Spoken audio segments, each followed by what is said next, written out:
Hi, Reggae Ellis in Thredbo with the Mountain Watch Snow Report for Thursday, September 24, with thanks to the Rip Curl stores here in Thredbo and Nuggets Cross in Jindabyne. Well, this is the final snow report of the season. Unfortunately, due to the meltdown over the last few weeks, we've seen Thredbo and both Charlotte's Pass closed, but Perisher is still open. But at least we do have some snow in the background after 5 to 10 centimetres of snow overnight. Perisher reported 10 centimetres overnight. Snow flurries continuing today, and they have 11 lifts open at this stage, planned to be open until October 5. As the last report of the year, we always go back and do a bit of a season wrap. Of course, this season started with so much promise when we had that early snowfall in May, around 20 to 30 centimetres on that first weekend. Then as we moved through, of course, there was all the uncertainty about when the resorts, or if the resorts would even open with all the coronavirus restrictions and lockdowns. But fortunately, the resorts got the go-ahead and opened on June 22. Things didn't pan out too well down in Victoria, of course, with the resorts, Falls Creek and Hotham only open for 4 days in early July, while Bulla managed to squeeze 44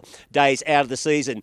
Here in Thredbo, well, it turned out pretty well with good snowmaking conditions early in the season, opening on the 22nd of June, and by the following weekend we were skiing around Ballroom and Walkabout up at Merritts on pretty good groomed snow, and we relied on snowmaking across the resorts over the next couple of weeks with a few little top-ups in late June and early July. Now, a massive storm came through on July 12 to 14. On the 13th of Monday, it dropped one of the biggest snow totals I've ever seen. Wet, heavy snow took out a lot of trees. The roads were closed to both Perisher and Thredbo all day. We ended up getting 70 to 90 centimetres of snow over a 24 to 36 hour period. Well, after that snowfall, it set up a good base, and July continued on relying on snowmaking and some windblown days up here in the top T-bar areas of Thredbo.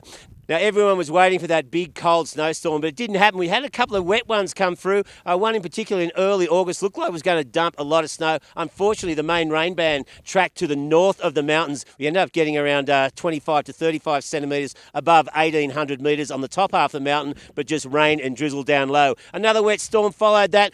Now, all eyes were on the Grasshoppers forecast on August 17 as he was calling a big storm coming through starting on the 19th, and it dropped a lot of snow over a 4 to 5 day period. Really cold and windy, classic Australian storm skiing conditions, but the snow was excellent. I had a couple of the best days I've had in the last couple of years up here in Thredbo. The bluff and the Cannonball and the trees around Bush Range were absolutely excellent. After that, we had perfect sunshine and cold temps, maintaining really good high quality snow for the last 10 days of August, but then things warmed up. I reckon it's been the warmest September I've seen in a long time. Consistent warm northwest winds, keeping overnight temps well above 0 degrees, and then that accelerated the snow melt, and we got to the point where we had to close lifts 2 weeks early here in Thredbo. But as I said, Perisher is still open. Well, the season is going to go out with a bang. We've got a strong cold front coming through tomorrow, and we're going to see blizzard conditions and strong winds at times. The Grasshopper talking around 20 to 30 centimetres from tomorrow into Saturday afternoon, when the snow showers will start easing, and then we'll have sunshine early next week. Of course, that's great news if you're getting up to Perisher for a few late season turns,